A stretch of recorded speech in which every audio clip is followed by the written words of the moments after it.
Good evening, everybody. Thank you all so much for being here in the room, and hello to everybody watching online. I'm Nikki, Bedi, and very quickly, I just wanted to tell you why I'm actually thrilled to be hosting this particular RTS How-To.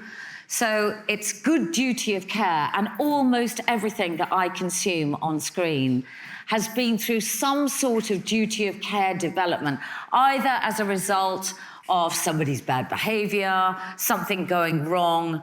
And I've also recently, in my capacity as an arts and entertainment and culture presenter, seen 2 documentaries that really made me think about the way that I consume this stuff.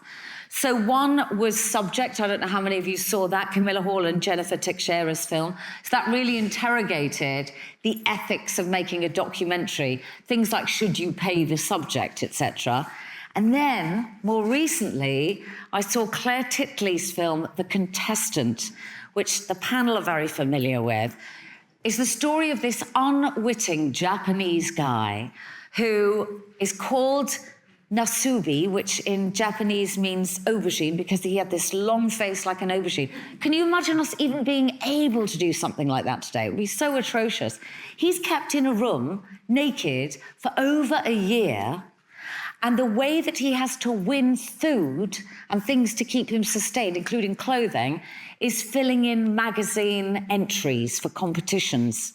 He didn't even know that he was on television. So we have come a long way since that kind of reality TV. Tonight, we are asking, how do we make entertaining and dramatic, unscripted and scripted content without anyone suffering in the process? And our panel this evening aim to shed light and edify us on that very question. So they are Mel Waldron, Duane Dedman, Lee McMurray, Brian Woods, and Matt Gordon. And I'm going to ask them to briefly tell us who they are, who they work for, and what they do. So Mel, can I start with you? Hi, I'm Mel Waldron. I'm a freelance casting and welfare executive. I think I was one of the first few to have that title about 10 years ago, meaning you take a contributor finding job in hand and look at all the processes, the protocols, liaise directly with compliance lawyers and commissioners, and I have worked my way up through noughties reality to lots of competition series, which I particularly love doing, into wall-to-walls kind of popular factual world and living history world, where I learnt a lot working at wall-to-wall. I've carried on working for Gordon Ramsay and other production companies, got a couple of shows out this year, and I absolutely love what I do, and I'm very passionate about doing it properly. Thank you. Duane. Hello, I'm Duane Dedman. I work for Reviewed and Cleared.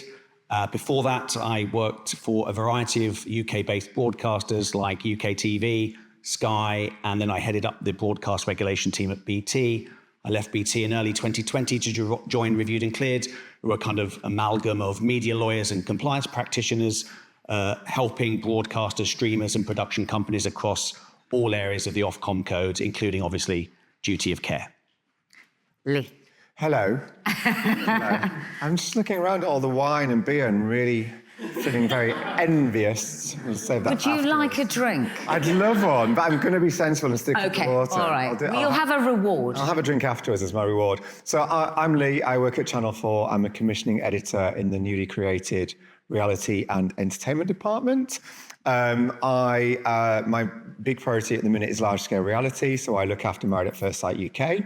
I also commissioned Love Triangle.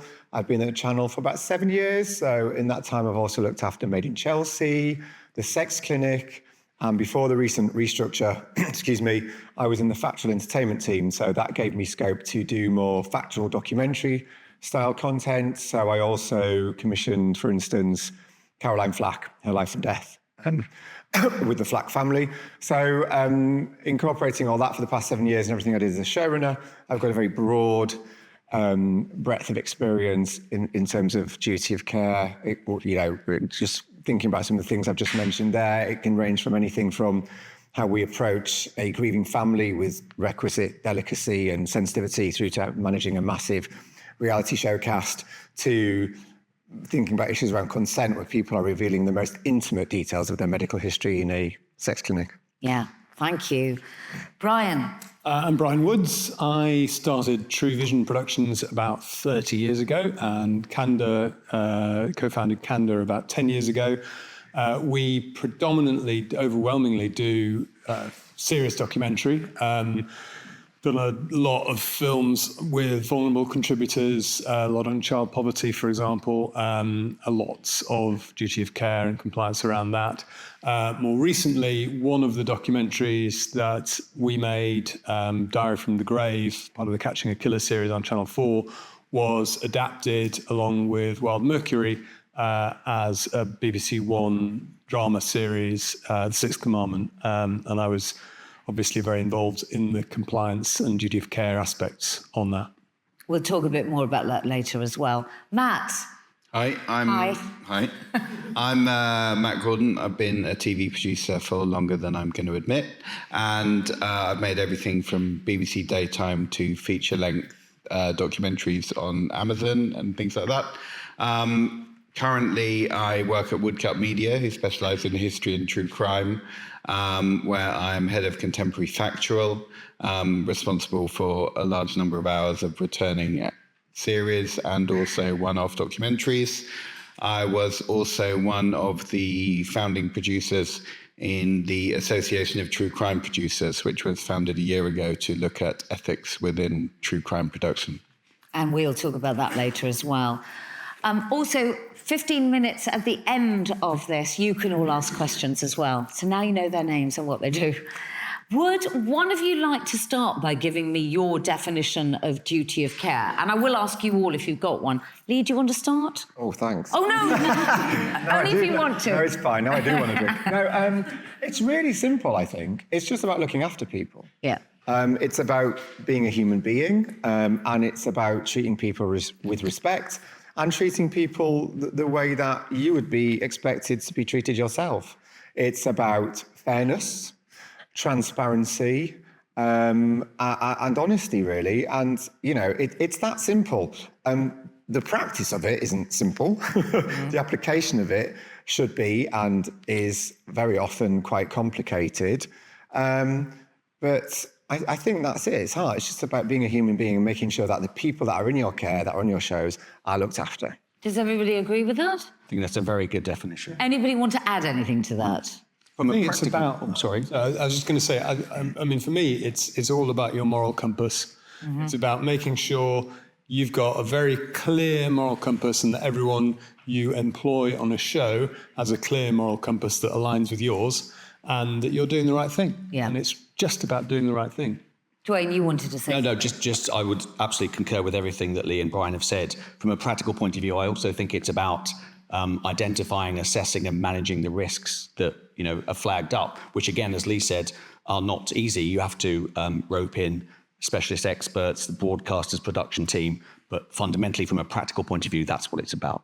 So, yes, go ahead, Mel. And just adding to that, with my job, informed consent from day dot is, you know, massive, which is about transparency and honesty. And when I think back to 15 years ago, say, people might be, you know, applying for series, and at the very last minute, you would suddenly tell them about what it's really going to involve. Whereas now everything is slowed down, and I work a system now which is very methodical and measured and step by step from the beginning, where we keep making sure they understand what it is and every aspect that we can reveal rather than keeping secrets for ourselves. Yeah. You know what you're signing up to and the ramifications and the risk assessing it for yourself as a contributor. Yeah. As we've risk assessed the series, is this high, medium or low risk for a contributor? They have to have the information to risk assess for themselves as well. Lee, you were going to say something. Yeah, we've sort of talked about, you know, what it is as a concept and what the spirit of it is, but the practicalities, just to touch on some of the complexities that have been mentioned very sort of glancingly here, and probably we'll go into more detail, but, you know, you think a show like Married at First Sight has a duty of care protocol that runs to dozens of pages. Right. It's pored over, it's reviewed constantly, it evolves, we don't rest on our laurels. Every series, we take what we learned from the last series, we look at it again, we improve it. And, you know, it's the work of several minds. It's me, it's the compliance officers and the lawyers at Channel 4 who ensure that it works within Ofcom guidance. And then the production company themselves, you know, Channel 4, we commission out, we the responsibility for duty of care lies initially, in the first instance, with the production companies we commission. So they're at the coalface, but we are very much involved. So there's a great deal of complexity and a great deal of work that goes into applying and making sure something very simple is applied and, effectively. Duane, broadcast regulatory consultant, perhaps you could tell us how far we've come and from what? Yeah. Like the worst then. I can't tell you that. Okay. That's for my memoir. So I think maybe the starting point is to start not so long ago, 2019, because that was quite a pivotal year for all sorts of reasons. In July that year, Ofcom published the first of 2 consultations in this space, proposing new rules around how to best manage the welfare of contributors in shows, but also how to protect viewers watching at home. That wasn't part of Ofcom's annual plan. This was precipitated from the tragic news stories that happened in May 2019 with a contributor called Steve Diamond killing himself after appearing exactly a week recording an episode of the Jeremy Kyle Show. The coroner reported that during that recording, Steve Diamond failed a lie detector test and was repeatedly called a serial liar, a claim which he denied up until his untimely death. Parliamentary inquiry happened in early summer 2019, which looked at specifically reality television. And then Ofcom, as I said, picked up the reins in July 2019 and published the first consultation. Second consultation in 2020, and the new rules came into power in April 21. If I can try, I appreciate this is not the sexiest subject of all, but you'd all be wrong if you think that is incredibly sexy compliance.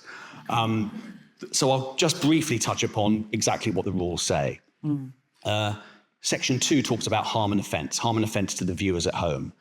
And the rule that changed in 2021 was about application of the generally accepted standards rule. And generally accepted standards says that, and accepts that all the good stuff, language, sex, violence, can obviously be shown on television, but it must be justified by the context. Similarly, when the rules changed, not only do you have to protect viewers from seeing sex and violence, we now have to protect viewers from seeing potential damage that may occur, in their view, to contributors in a reality format, for example. Let me illustrate that with an example. So at home, I can now complain to the regulator about a bullying sequence in a reality format. Now, the broadcaster might receive that complaint and defend it with due justification and due context, because they might say, yes, bullying took place, but it was very quickly nipped in the bud by either, for example, other contestants robustly challenging that bullying, or the production team stepping in and ejecting that contributor from the environment that they find themselves in.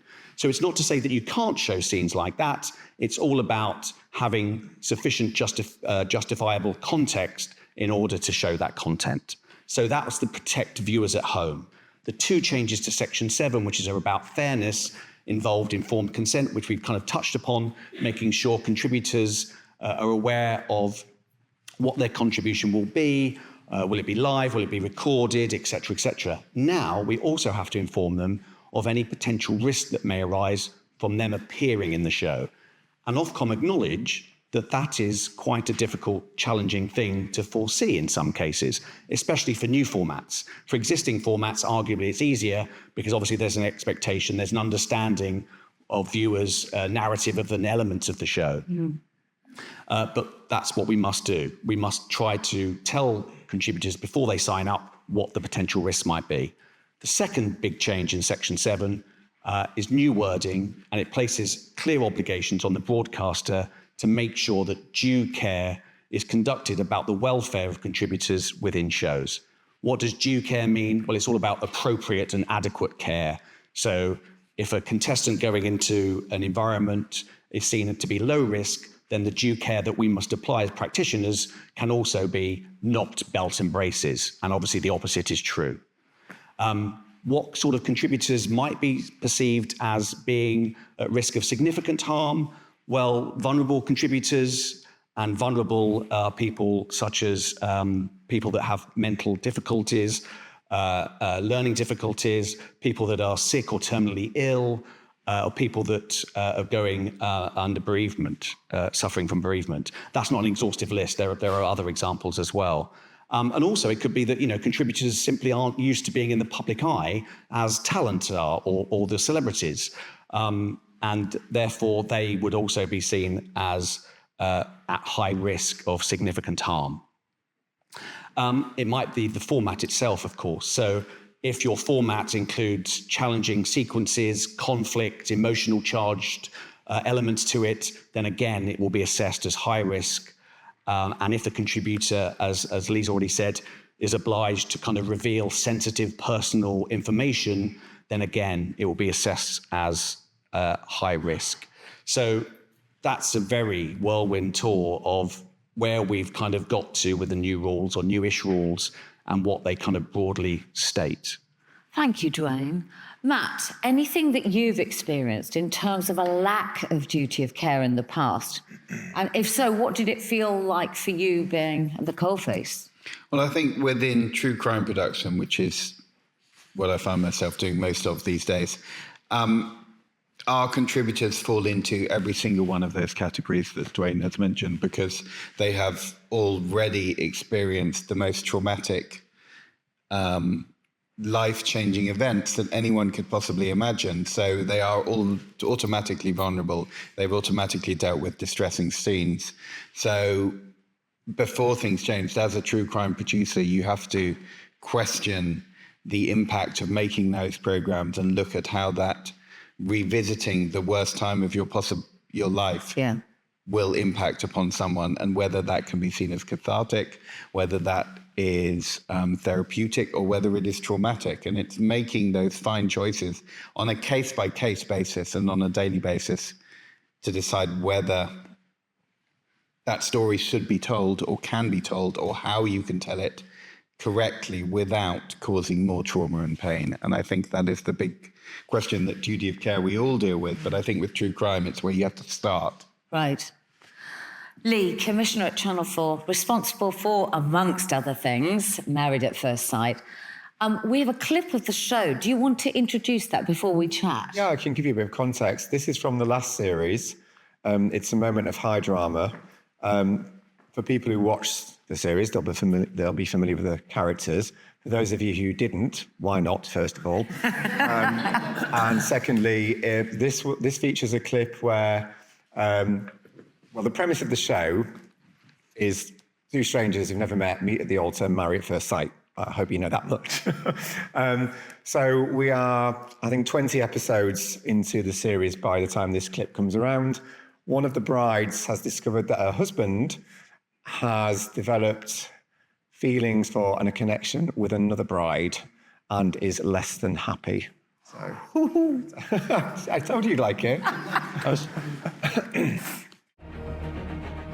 No one's guaranteed to find the person they're going to fall in love with. I'm not your fucking second option. I'm not saying you are a second option. And I'm sorry I didn't tell you yesterday. Your sorry doesn't fucking cut it. I understand, but what more can I say to you? I just think you're a fucking idiot. That's fair enough. You're a fucking liar. It's fine, okay. And I don't know how you can both stand there and you walked in like with smirks on your face like this is a funny situation. You've been disrespectful. You've been disrespectful. I understand. You've hurt people's feelings and you're not sorry. I am 100% sorry. Honestly, I hope you both fucking couple up with each other because I'm done. You're honestly the biggest prick I've ever met. Considering I've met a lot of guys in my life and you top it. You fucking top it. Saying I'm sorry. I don't know what more I can say. Oh, fuck off.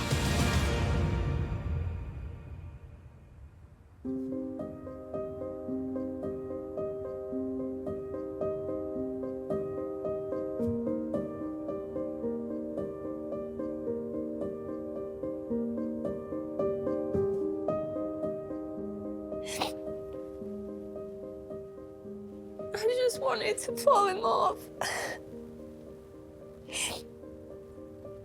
I just wanted to fall in love with someone. Sorry. Oh, poor Bianca. Okay, so what happened? Who goes in and helps Bianca at this point? Right, I thought you were going to ask about the storyline. Yeah, maybe I will. Do we want to give that away, though? No. So Nikki Okay. had a conversation, and I was shocked to learn she hadn't watched Married at First Sight UK. No, I watch other people's, like, anthropological study from New Zealand or Australia or America. I feel like I know British people, but now I've been changed. Right. Look, I chose that clip for lots of reasons. It's quite a punchy clip. It shows a moment of drama where, you've got a cast member there who's clearly very upset for obvious reasons. Mm-hmm. But, God, where do I start? There's so much I could say just about that one clip. It sort of demonstrates how duty of care is important at every single stage of production. So if you take any member of the cast that you just saw in that clip there, let's go with Bianca, who was the bride who, found out about her husband straying and having a wandering eye. Let's take her as a for instance. So, you go back to casting, it's really important that she understands the format. Yeah. That her participation is informed and that her consent is given freely. It was series 3. She knew the format, she knew the potential benefits, but she also knew the potential risks. So she's going into the experiment with an expectation, but also full knowledge. And then during the course of filming, there's an embedded welfare team. Okay. Now, this team is separate to the editorial team, so they're not, swayed or influenced by the demands of the editorial. They're there purely just to look after people 24/7. So, to your direct question, Nikki, they're the people who will swoop in when the cameras stop rolling and pick Bianca up and take her to one side and look after her and care for her. Yeah. And then, that duty of care extends beyond the shoot. So it'll be beyond that filming day. It will be after Bianca may or may not have left the process, during transmission. She will watch that for the first time like us all at home, and we are there for her to care for her in that process. And then beyond transmission, if she needs extra help, support, care, we're there. So at every stage, even though she's going through something very, challenging and upsetting for her and emotionally charged, we're looking after her. It's really interesting you say that, because today we learned, very sadly, Lee, that there were calls from the Married at First Sight Australia star Olivia Fraser for the show to increase its mental health support, especially after the show ends. This is following the death of one of the New Zealand Married at First Sight stars, Andrew Jury, who was just 33 years old. We don't know anything about how his life ended, but it's just interesting to know how far you carry on looking after these people, especially if they're vulnerable. Absolutely. I mean, look, I don't know much about the case in New Zealand. Not asking you to. And, the reports are scan on detail. I think he may have been in jail at the time, so I don't know what happened. Yeah. But, and of course, I can't really speak to the protocols and processes in place in those other territories, but I can tell you what we do here in the UK. And was it Matt Jury? I think the guy in New Zealand. He hadn't been on the. I think Andrew Jury. Andrew, sorry. beg your pardon. So it's 7 years since he was on the show. I think he was on the first series. But we understand that taking part in a reality show, just the participation of it in the moment in front of the camera isn't the beginning or the end of it. If we will look after people for as long as we need to, basically. Yeah. If they need our help and support, it's case by case, because not everyone does need it. But if they come to us and tell us that they're in need of help, support, that they're struggling, we're there for them. That support and that care will continue beyond transmission for as long as it needs to. Mel, can you give us an example of how you would measure that need? Is there a psych evaluation for everyone, or just when someone's in trouble, for example? Well, I mean, everything I work on has a psychiatrist or clinical psychologist these days that does the pre-screening, the screening during the selection process. I have never, even pilots that are not going to air, have that happen now. And interestingly, whilst I've been doing this job for 25 years, and actually some of those processes go back that far, it's not new to bring in a psychiatrist or psychologist. Since I remember the early Endemol or early noughties, we were doing these producer chats and these psychological evaluations. What we do is kind of make sure that that person is available hopefully on location for the whole of filming. So they have that support with them and the welfare team. You've got someone who's actually trained, because we are producers at the end of the day. When we talk about welfare teams, I'm very clear about what our qualifications are and are not. So we are there to listen, refer up, be a shoulder. Also, sometimes it's just a bit of a morale boost, but we are not trained clinicians. So we have that person with us, and then they will do a really good kind of post-filming recommendations. I get them to do it one-on-one with everybody, and then I would step in and do, a measured aftercare plan, which would go after filming day 1, after day filming 2 and 3. Then it goes to 7 days, but it's based on open door policy, obviously anything you need at any time. And they have direct contact to me if I'm engaged by the production company. It's all about resources and money, but I often get brought back to run the broadcast side, the welfare there, and use the same screening psychologist or psychiatrist to then help me. And I very quickly will then go, okay, this is out of my remit, over to, I'm going to hook you up again for another chat. Yeah. And as Lee says, there's no kind of it's days, then weeks, then months. But people do need to understand, as adults taking part in a TV series, I always try and really explain to them that they're going in by free choice. Yeah. That, it's different if it's kids, which I do a lot of kids for prime time. This is free choice. As long as they're we're clear about what it is. Afterwards, it's sort of a management out, isn't it? It's dependent, and it's kind of, some people fly off, some people are in it for the likes and the kind of new careers in media or, being influencers or whatever. And other people just need a little bit more hand-holding off the thing. But I would say, you never cut someone off and say that's enough now. We're going to talk about the likes in a moment, but Lee, the talk of doom. Is there a protocol for this? Is that the right phrase even? Well, we call it the contributor experience chat these days. The what? Contributor experience chat. I prefer talk of doom. Yeah, it's a bit sexier, isn't it? It's a bit more dramatic. It's very maths. There are key things you need to get across to anyone who wants to take part in a reality show. The consent has to be informed. They need to know what they're signing up to. And we want to make everyone very aware of the potential benefit. There are benefits. It often gets overlooked and forgotten that people who take part in reality shows, they're grown adults, they're going of their own free will. And for lots of these people, it affords them opportunities they would never have had in terms of, income, career opportunities, life experience. Yeah. And a lot of people get a lot out of it. You don't hear about that so much, funnily enough. But you also need to make them very aware of the pitfalls. And we talk a lot about how far we've come, but, I sort of think, we were never terrible. We never did anything like the Japanese did with the guy in the room on his own. Even from the early days of Big Brother, as Mel has said, you always had these welfare teams, protocols, processes in place, psych evaluations, recourse and referrals to psychs if people need them. And we've just sort of got better at it. And, things have shifted. Part of the reason we have to change things is Big Brother launched in 2000. We're now 2024. No one had heard of Twitter or Instagram in 2000. So, the world has changed. It's a shifting landscape and we have to move with it. So I don't imagine in 2000, Mel and her team would have been talking to the Big Brother contestants about trolling. No.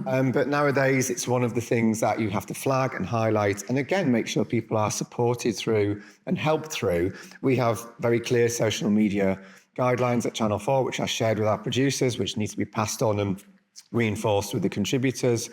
But the key thing to get across is this is a wonderful opportunity for you to take part, but let us talk you through all the potential pitfalls that you might encounter when you take part. Yeah. It's very thorough, it's very rigorous, very comprehensive.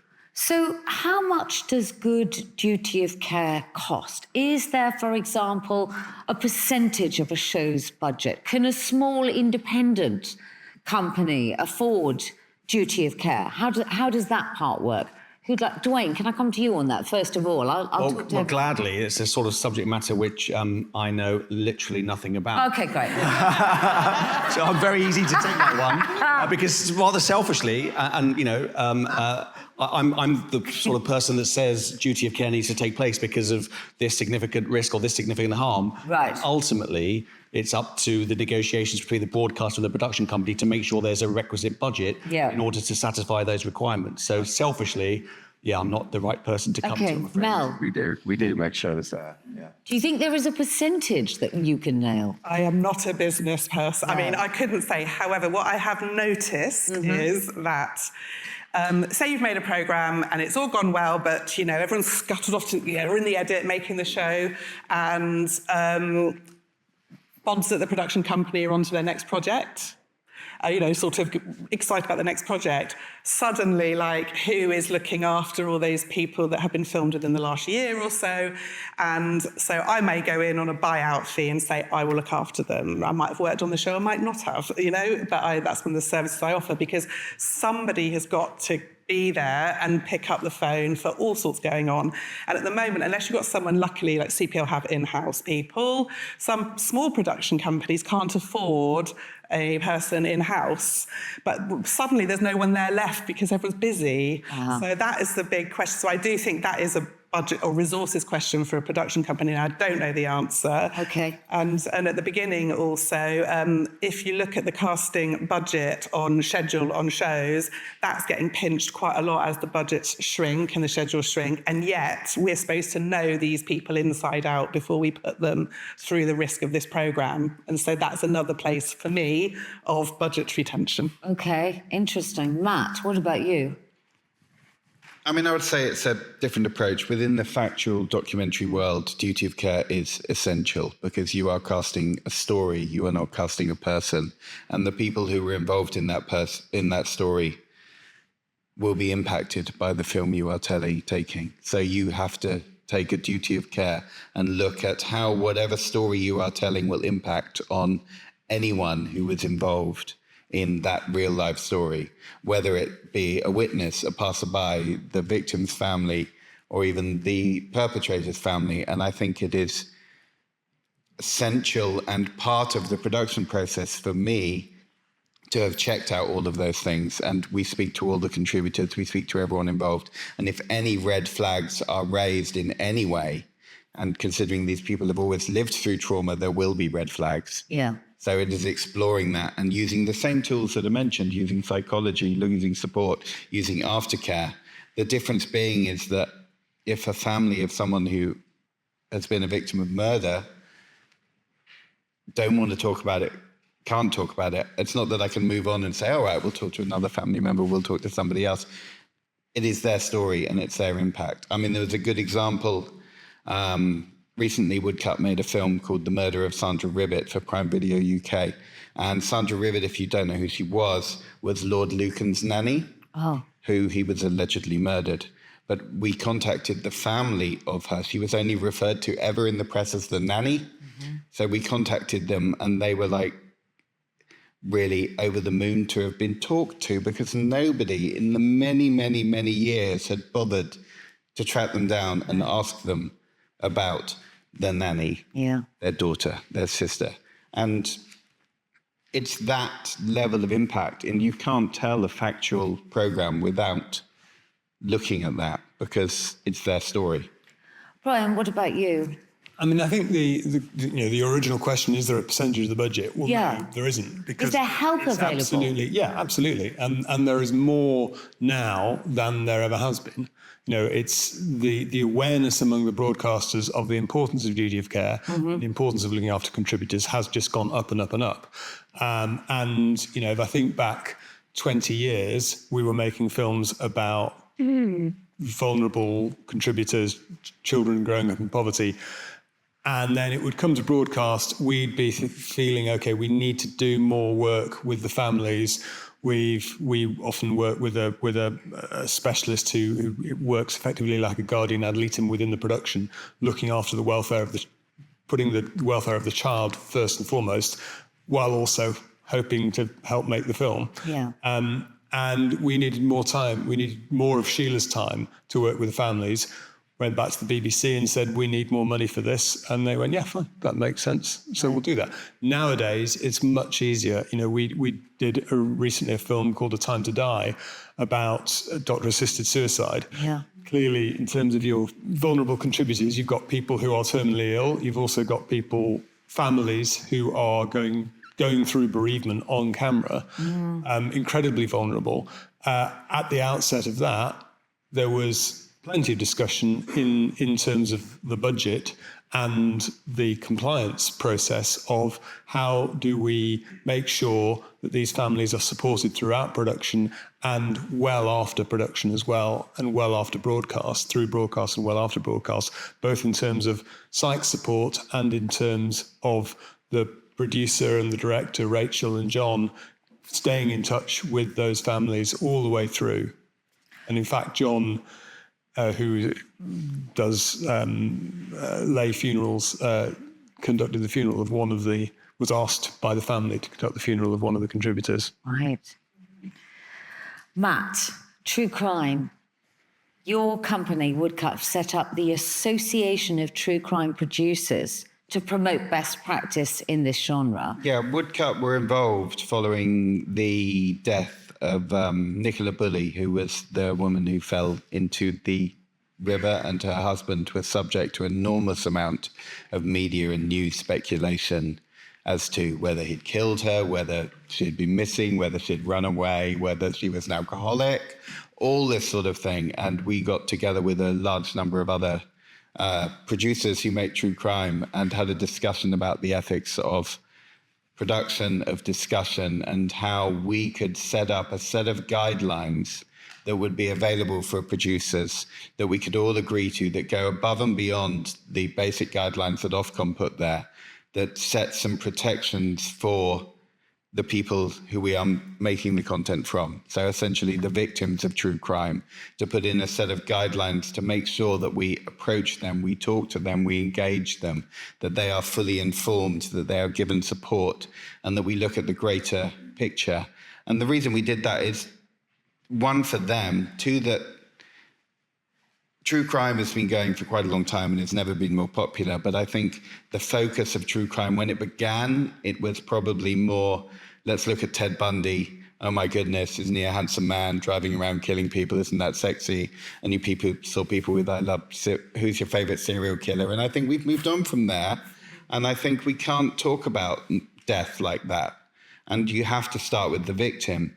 So broadcasters, as over the years of things have changed, broadcasters come to it and say, what are your duty of care guidelines? What are these things?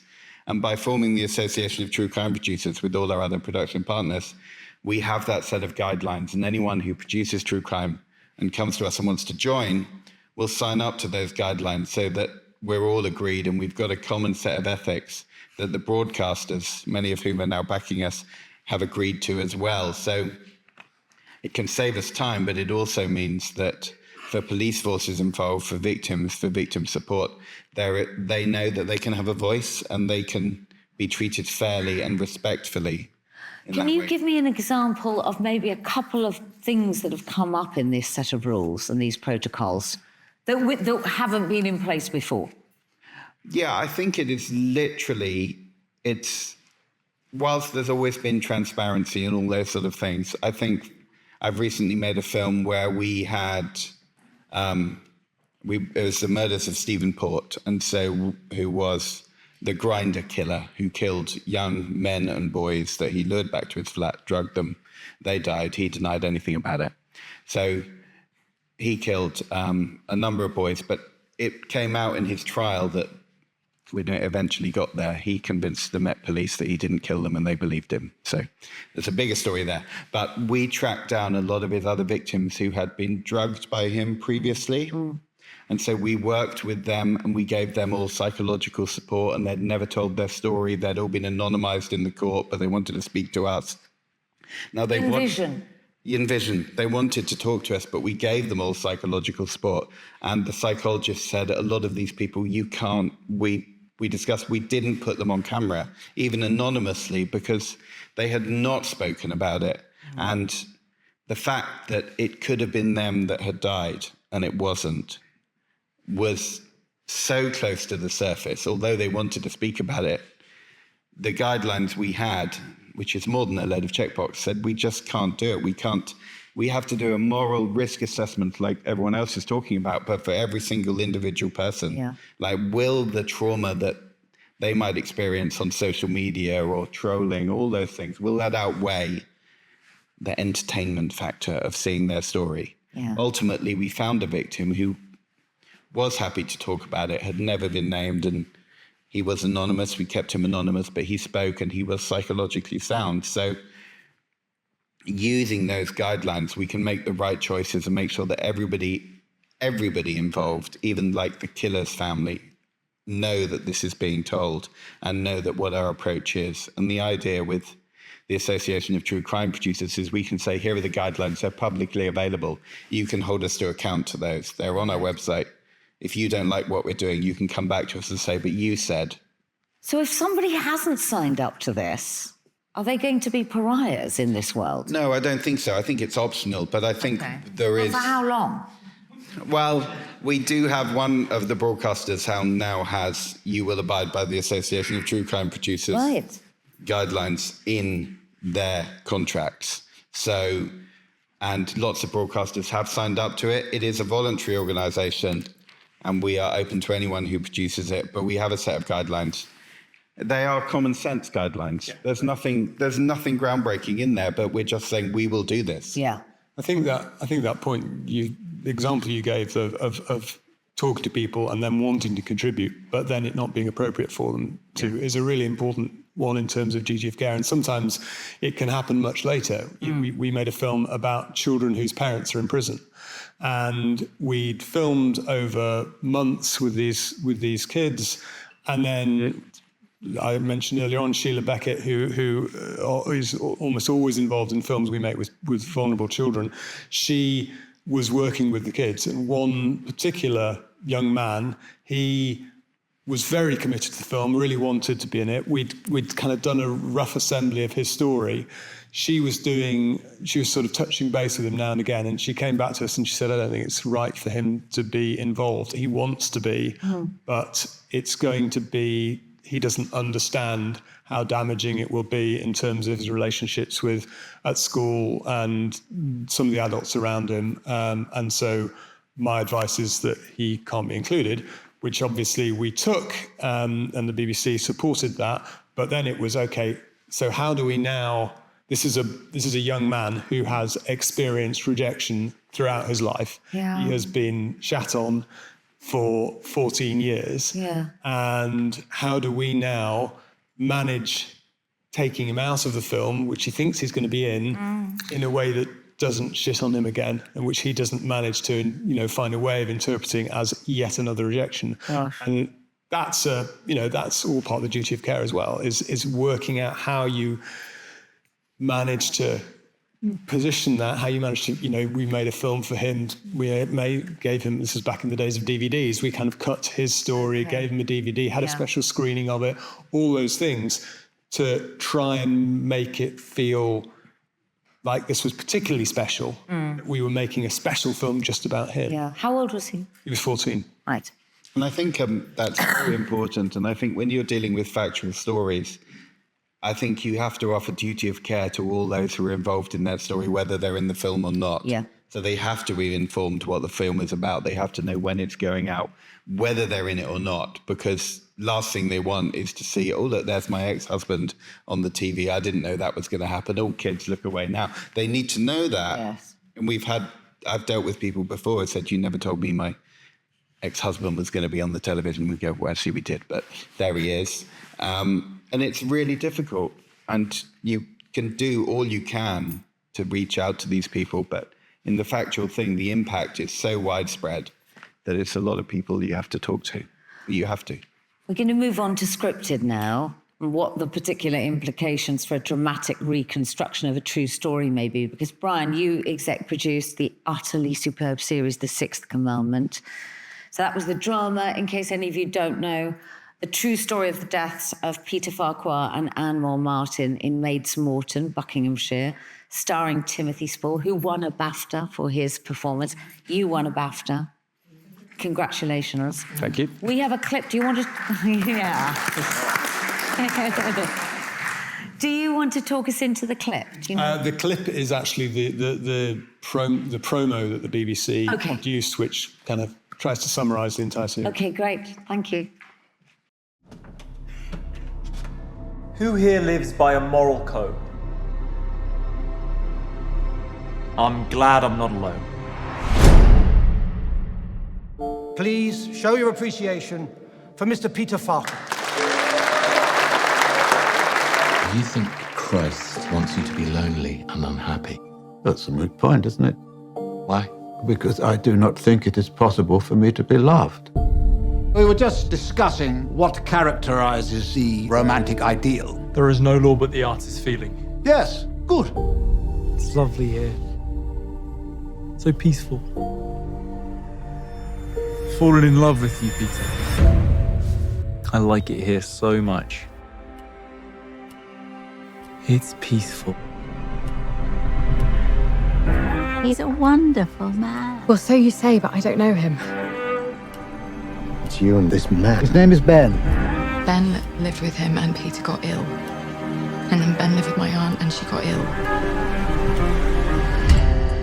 What's that? I think I need to talk to the police.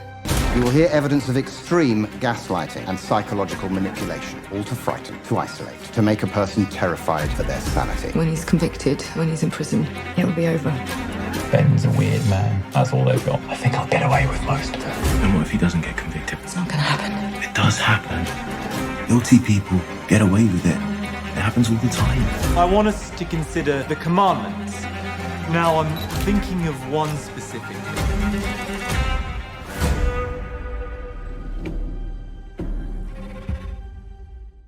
So, Brian, what measures in particular did you have to put in place to make this drama? So, I mean, I think the thing about drama is that the vast majority of drama is made up. Yeah. It's all just fiction, and therefore there's no duty of care to real people because there aren't any real people involved. A small percentage of drama is factual drama, of which obviously the Sixth Commandment is an example. And in that case, clearly you do have a duty of care to the people whose lives you're portraying. Now, in this case, this drama came out of a documentary that we'd made. We made a film called Catching a Killer, A Diary from the Grave, which followed the police investigation over 2 years into the murders of Anna and Peter. And I then met up with Derek Wax, who's in the audience here, Mercury, who's a very experienced and brilliant drama producer, and he said this would make an amazing drama. And I was like, oh, that sounds exciting. let's try that then. And one of the things, we were co-executive producers on it, but when it came to the point at which we started to talk about compliance, having felt like very much the junior partner of, I'm just along here to learn, I'm the factual guy, you're the drama people, you know everything. I was then able to actually go, okay, so when it comes to compliance and duty of care, and that's something that's my bread and butter, that's something I do every day. Really basic question, Brian. Do you have to, if you are making a drama about people who've just died, but family who are still alive, do you have to ask their permission? I don't think you have to. Okay. Legally, I think you have to ethically, of course. So there's have to in terms of compliance. Probably. Yeah, Section 8 privacy talks about it's best practice to inform whether it's real crime or dramas. It's inform, not ask. Yeah. Inform. As best as you possibly can. Yeah. And again, that might. Can you do every section just like that? I can't do any. Oh no, I can't. Well, I love that. But that might be different if, for example, you're talking about a murder that took place in America, and so there are grades of that. Yeah. But personally, my position is that ethically, of course, you have to. Of course, you have to have the family support, and there was no doubt in my mind or in Derek's mind whatsoever that we could only make this series if we had the support of Peter's family and Anne's family. Yeah. And that was the starting point, really.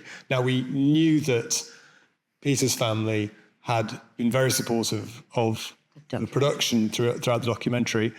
And Anne-Marie, who's Anne's niece, was supportive of the making of the film, but didn't want to take part in the documentary, but didn't want to take part in it. Yeah. And so in a way, very, very early on, once we first started talking about it, the key thing was to talk to Anne-Marie. I knew that I'd spoken to Peter's family, and they were happy for it to go ahead, for us to explore whether or not someone would want to make this. But we had to talk to Anne-Marie very early on and see how she felt about it.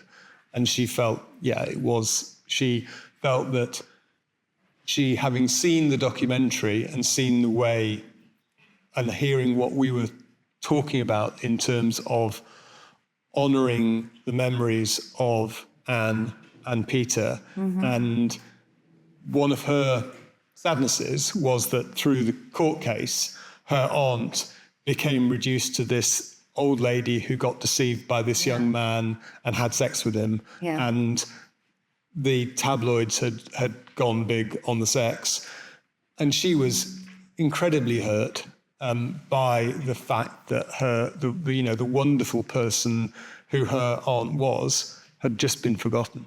And so she saw this as an opportunity to rectify that and to present her aunt in the wonderful three dimensions that she was. So your drama production is sort of exemplary in terms of the way that you did everything and handled everything, and as a piece of drama as well. Obviously, it's won BAFTAs. But was there any point where you did have tricky conversations, or you had to seek advice for what would be legal, what would be ethically and morally correct? I mean, so the BBC compliance editorial policy are across this all the time, and they're constantly asking questions. They wanted Sarah Phelps, who wrote the astonishingly brilliant script, to be able to source all the scenes. You know, we had to, from a legal point of view and a compliance point of view, if we were saying there was a conversation between Ben, the murderer, and Martin, his sidekick, arguably, although he was found not guilty, we had to be able to source that.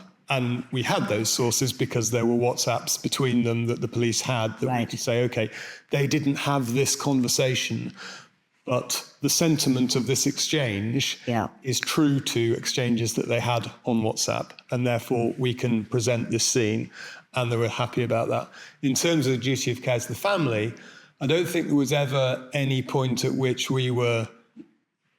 I mean, we obviously kept the BBC informed about what we were doing, but we were so keen to make sure that was okay. So keen, you know, we Sarah and I went to the families and read the scripts out to them, you know, from beginning to end.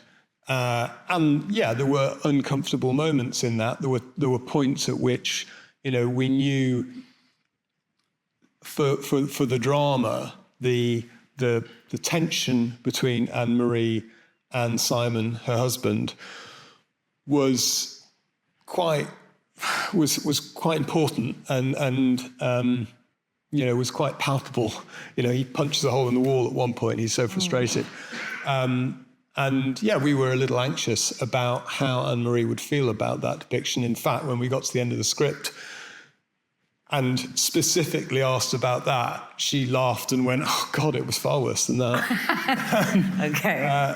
And there were similar things with Peter's brother in terms of, you know, the scene you get a hint of there where they're talking on the out in the garden. That was a scene that Peter's brother was a little uncomfortable with because he was concerned that he might come across as homophobic.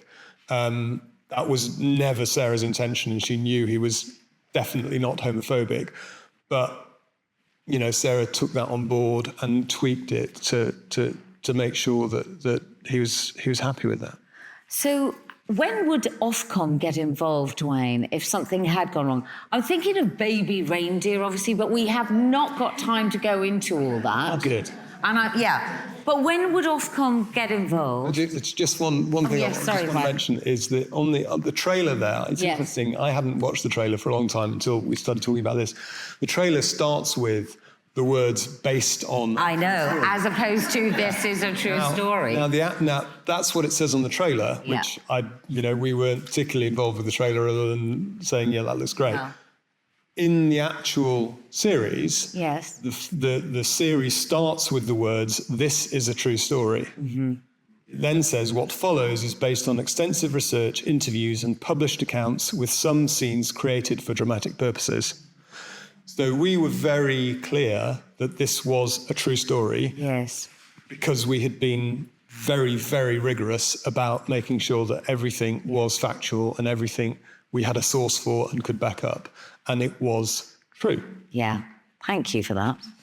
So when does Ofcom get involved? Well, Ofcom are a post-transmission regulator, so they would respond to any complaints, and it could just be one complaint that makes them aware of an issue, and they could open an investigation. However, in contrast, they could receive thousands and thousands and thousands of complaints, which they do from shows like Love Island. And since 2019, they've not opened up an investigation, despite the vast volumes of complaints. So they would assess the complaint against the requirements in the code and then decide whether to open a case or not. Very briefly on Baby Reindeer, the short answer is I have no idea how Netflix have justified saying this is a true story. Exactly. And at the end credits say something like some scenes were fictionalized and characters conflated. That obviously seems contradictory. And we shall see if the court case in America ever goes to trial or whether they settle out of court, I guess. But I don't know. Obviously, Netflix come under the regulation of a Dutch regulator, not Ofcom. Yep.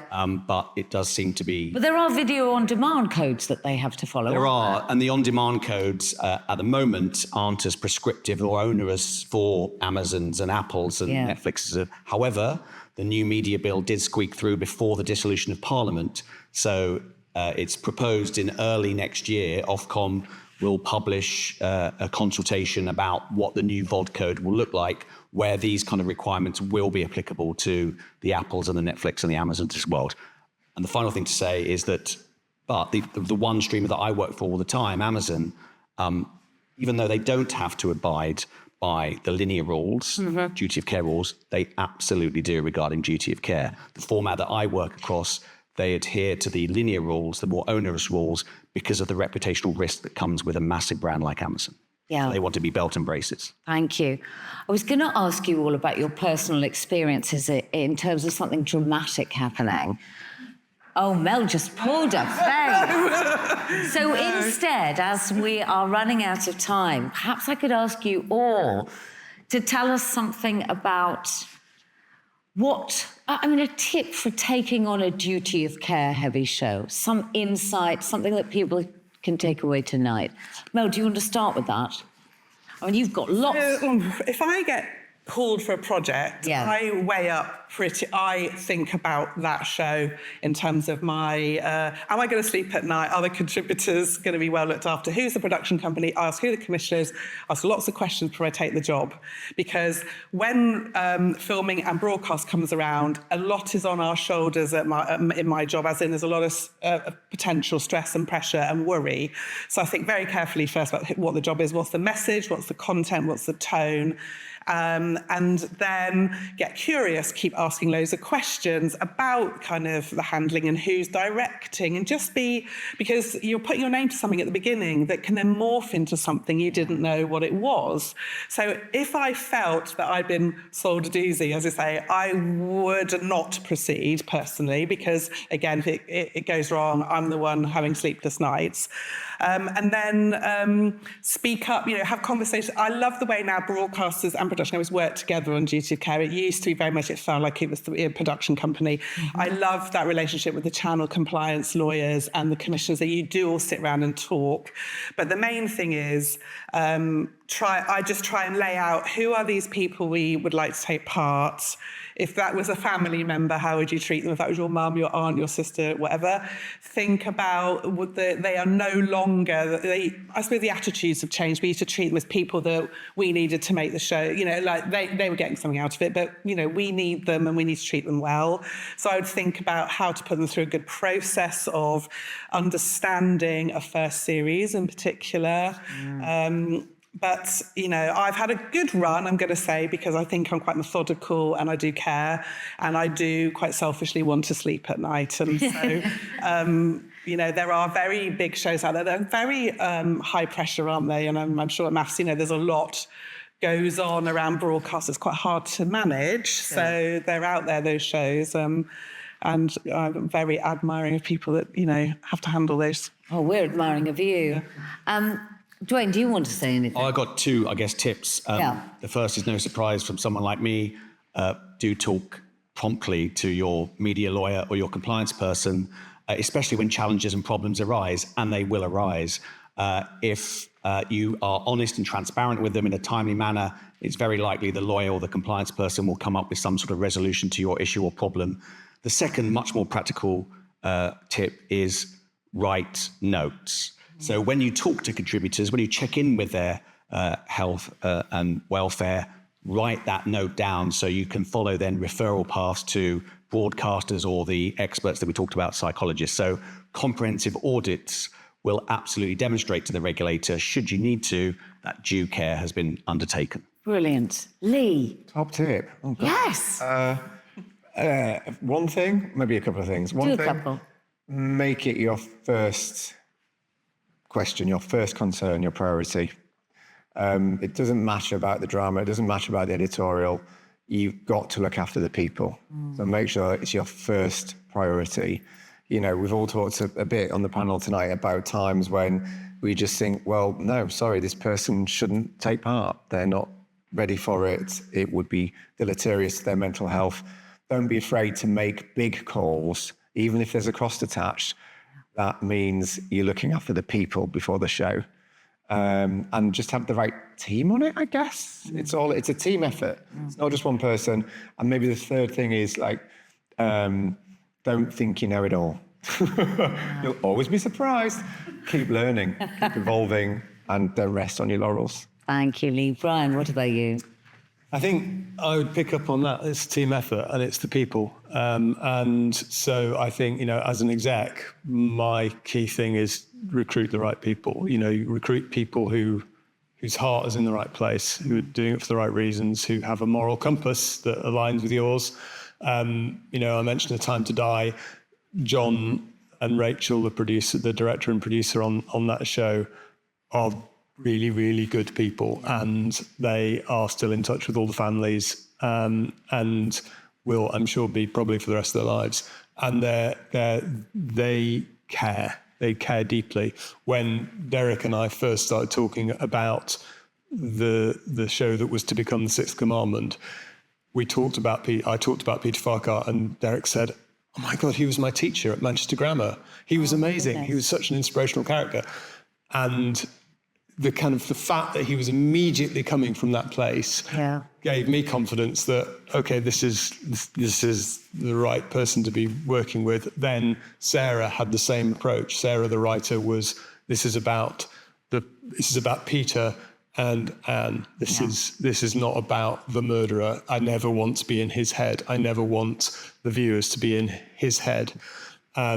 And that was taken on by Saul and Fran, the director and the producer as well. They're lovely people who care. And if you've got people like that working on a production, then hopefully it'll be all right. Thank you. Matt? I agree with everything that they said. They said it all. I think it just all comes down to empathy. And as a team, you need to look at a story, whether it's real or not, and put yourself in the shoes and say, how would I feel about that? And how would I want this to be approached? And how would I want it to do? Yes, there are the legal, the compliance, the duty of care, all those rules. And you've got to ask yourself all those questions. And I think if you have empathy and you look at a story and you can say, what is the correct way of telling this story? And what is the worst case scenario? So you can look at a coverage of a murder and say, how did the Daily Mail approach it? Or how did a tabloid approach it? And was that right? And is that really the story? And the people involved in those stories are people. They're people like us. And so you just have to ask yourself, how would you feel? And would you be happy with the programme that was finally made? Thank you all so much. We have time for a few questions. Oh, shooting up. Jules, you first. Do we need mics or anything? No. Yes. We don't. Yeah, you probably do. Yeah, thanks. Tell us who you are briefly. I'm Jules. I'm one of the co-founders of the Call It app, which is an app for creating a safer and fairer workplace that is being used widely across scripted and unscripted. I am a drama producer. I started in factually based drama. There was a mention of real people. I think unscripted, factual are doing it brilliantly because there was the mention of real people. What about all the other real people in this room? What is your duty of care to the crew who in factual drama and in completely fictional drama are having to live from research to development to shooting to post to publicity, those traumatic stories? What is our duty of care to crew? Unfortunately, we already knew that somebody would ask this question, and that is the subject for a whole other panel. Sorry, Jules, but thank you for asking. Over there at the back, lady with the dark hair. We'll go back down to the front. Is that okay? Hello. Hey there. My name is Honori Ravindran, and I'm a journalist. My question is, I'm just wondering if this is actually a question for Duane. Do you feel as though that there are shows that are basically just not fit for purpose anymore in today's media ecosystem, especially with social media and things like that, where it's just, old shows that have been going on for a long time that perhaps just aren't really up to snuff? And for Lee as well, are there ever shows that you basically kill because, that they're just not up to their required standards? So if there's a pilot or something that's really far down in development and then, you just realize the duty of care is just it doesn't meet what's required. You're first? Yes. I'm sorry, I'm going to ask a clarifying question, so you might want to give her back the mic. So do you mean in terms of old shows from decades ago, which maybe don't share the same values that we do today, like old sitcoms that maybe the jokes are... More like reality shows, I would say. Are you saying that they shouldn't be on air anymore? Well, perhaps, just because... Like even reruns? Not reruns necessarily. Okay, just iterations. And old reality formats, effectively, that are still going. Gotcha. Where, there's always sort of headlines around them, and there's always, and basically that there's more scrutiny now than ever because of social media. And well, if the same formats is on in terms of not showing the repeats from 1990 something, but that format is still on air with the same brand, then that format needs to evolve in terms of adherence to the new requirements in the code and guidance. So just because an old reality format used to, and I don't know, to be honest, what reality format you're thinking about, but if the proposition of the question is about a reality format didn't perhaps have very robust duty of care back in the day and it was reported as such, but nowadays that same brand, that same reality format absolutely must adhere to the code. And it's, as I said earlier, in summary of the code, it's up to the viewer if they think that potential offence can be caused on behalf of the contributor to complain to the regulator. And obviously the individual contributors can also complain if it's a contemporaneous reality show. I'm intrigued, and maybe I'll catch up with you later about exactly what reality formats you're talking about. Yes, I think we wanted to know. That's my honest response to the question, yeah. You put the same question to Lee. Would you like him to answer? Actually, for Lee, it was more about sort of, are there shows that he would basically kill? Okay, that's unfair to a commissioner.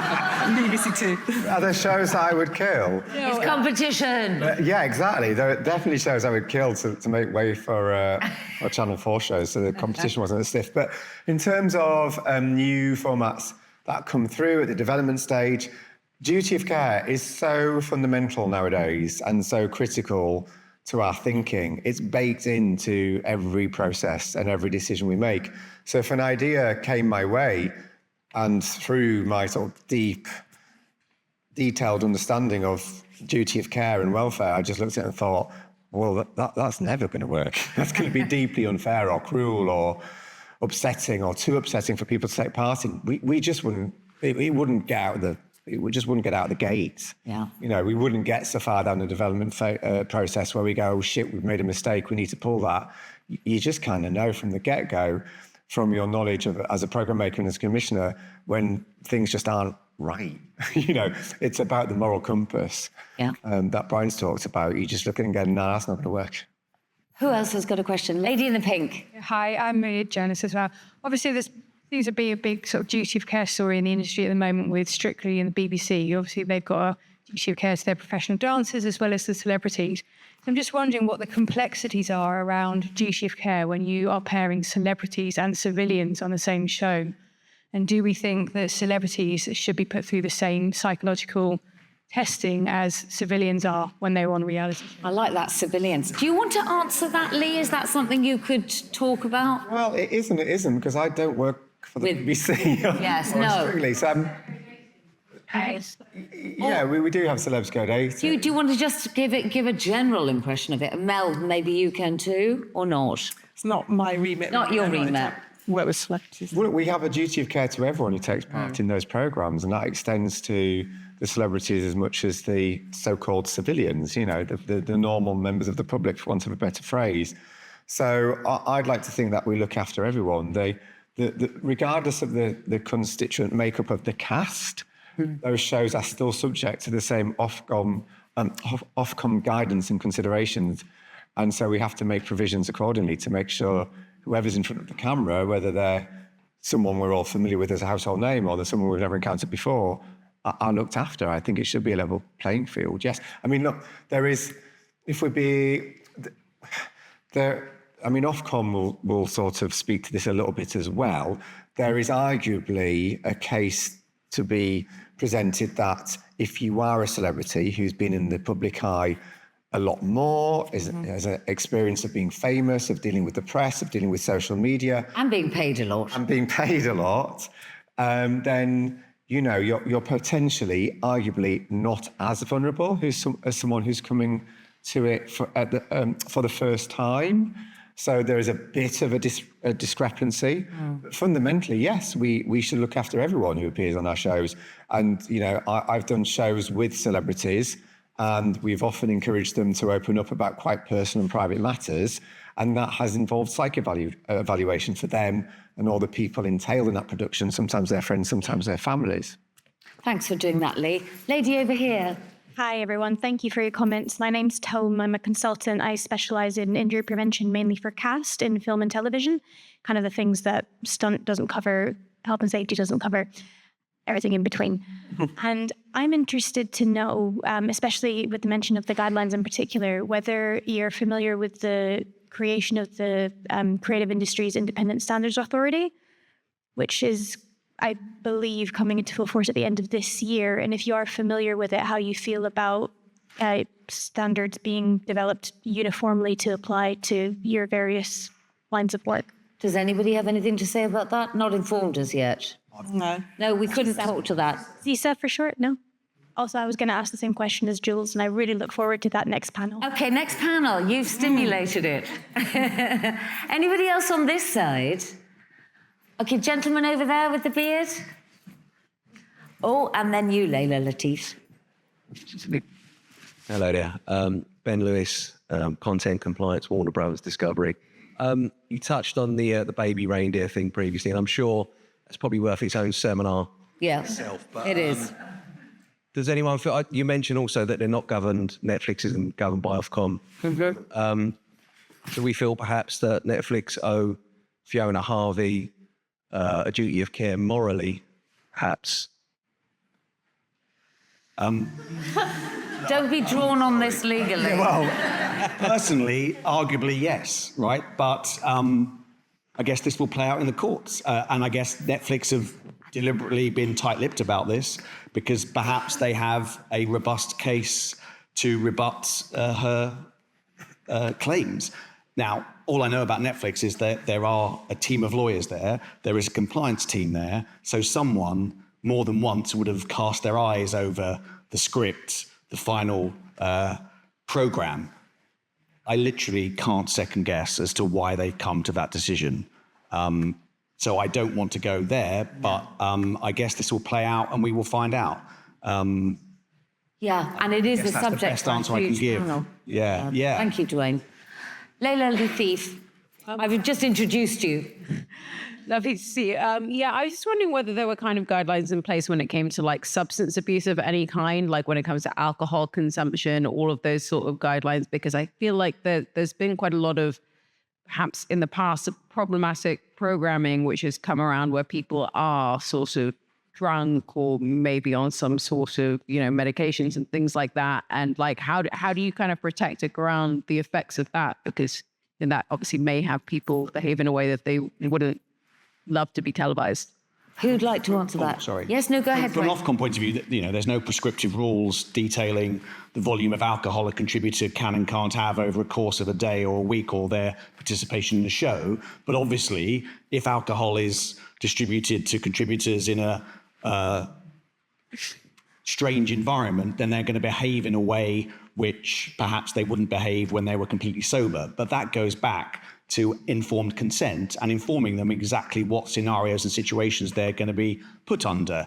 And I'm sure if they have previous alcohol dependencies or substance abuse issues, that would also come out in kind of the casting process where you're kind of transparently trying to glean as much information from a contributor to adjudicate as to whether they are suitable to go into a house or in a villa in Spain. And you do have secondary consent.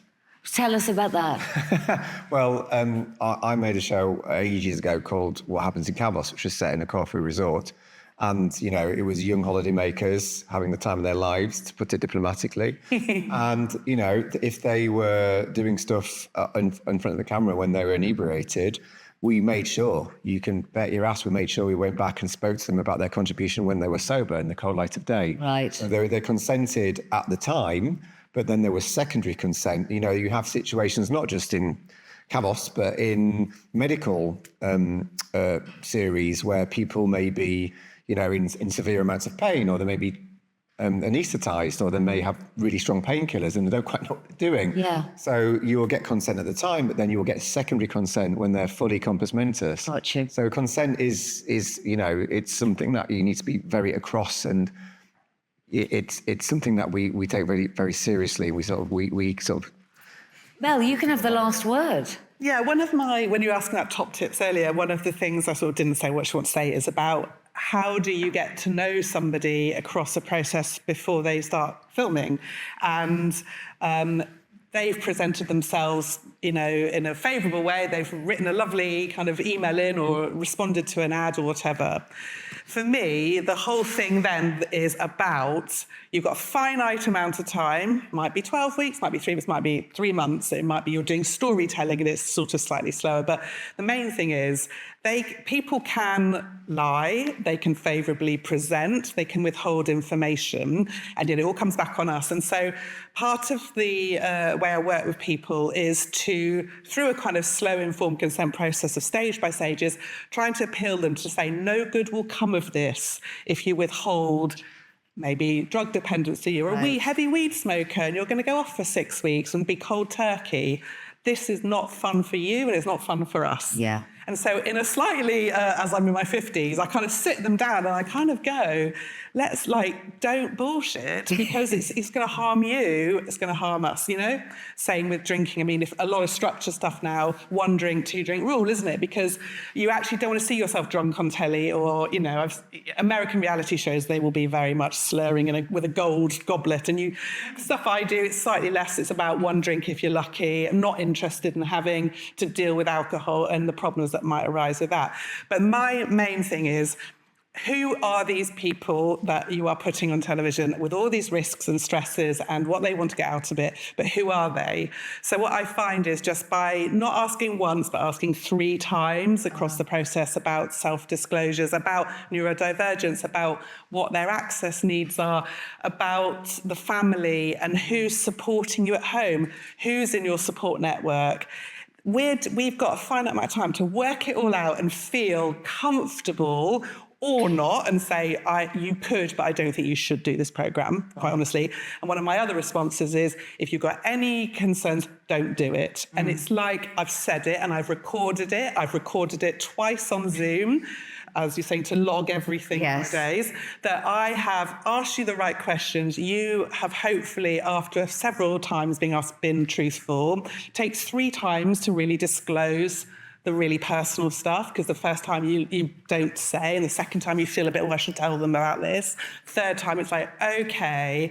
And I've had things like my son, killed someone with an axe, or, it might be about family in prison, it might be something to do with them. But in 12 weeks or 8 weeks, whatever, you have got to know the people so that you feel you've done the right thing. Simply, So drinking, drugs, all this stuff comes from just ferreting and just trying. How do you get doctor's letters in an age where nobody wants to write a GP letter anymore to say they'd sign them off because they don't want to take responsibility anymore? So we're trying to access all this information, and a lot of it is self-disclosed, which is tricky because you can present a different person. Thank you. I want to say it's time to go for a drink now, but I feel bad. But we have run out of time, everybody. Can we just put our hands together for this fantastic panel? Thank you all so much.